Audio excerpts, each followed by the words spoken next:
while I'm building a custom saddle here, I've often been asked about casing of the leather. So I've got some pieces cut out and prepped. They've been wet and allowed to case for a period of time, and I'll show you what the pieces look like at this time. Here I have the rear housing, the catchers, the maker's patch, and the center of the breast collar. This is Hermann oak leather that has been wet and then allowed to kind of dry out a little bit. But as you can tell by the color, this is semi-wet and it's just perfect for cutting in the design right now.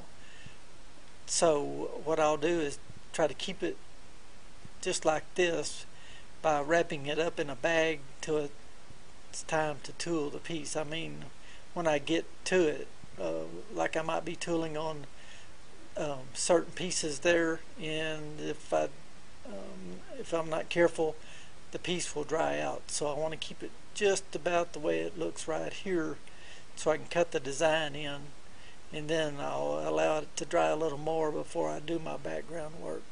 There is the flank cinch and the flank straps. They're just perfect for tooling right now, and I need to make sure they stay just about like that. This is my sink I use for wetting the leather, and it's a nice deep sink, and I can get my saddle skirts down in there, or whatever piece, the fenders, all the big pieces fit in there. Also I use that for wetting the seat jockey when I'm going to fit that in as a saddle. This is my tooling bench, and you'll notice I've got a big plastic bag right there. That's covering up pieces that have been cased. I wet those pieces yesterday and then wrapped them up in a bag, and then I'll lay them out a little bit so the moisture pulls out till it gets just right. But if you can allow some time for the leather to really soak up the moisture and then let it pull out a little bit, your leather will tool very well. That's the skirts, the fenders, and the breast collar. The first thing I need to tool is the skirts. Actually, I need those to be drying out so I can fit those into my saddle. To kind of even out the dampness of the leather, I do use a hair dryer. That's a pretty nice hair dryer right there, and it gets hot enough that it pulls the moisture out of the piece if it's too wet.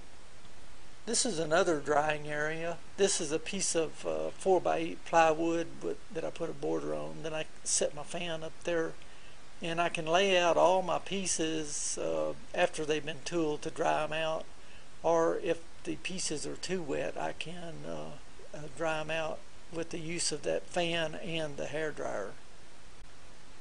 There's the wear leathers. I stamped those to begin with. I cut a double border in there and then have a little scroll at the end on each side there. And then I used a horseshoe brand tool to go up the center there, and then an older vintage tool called a bird's eye border on the inside, and then I used a Craftool to bevel around the outside, which kind of makes that border really stand up. There's a little closer view of the detail. The beveled outside border, the bird's eye inside border, and then that's a horseshoe brand block stamp that I worked right in the middle there. Hopefully this will answer some questions about casing leather, and I appreciate you watching this video, and if you would like to leave a thumbs up, that'd be a good deal, or if you have any questions or comments, you can ask those down below here. Thank you. Appreciate it.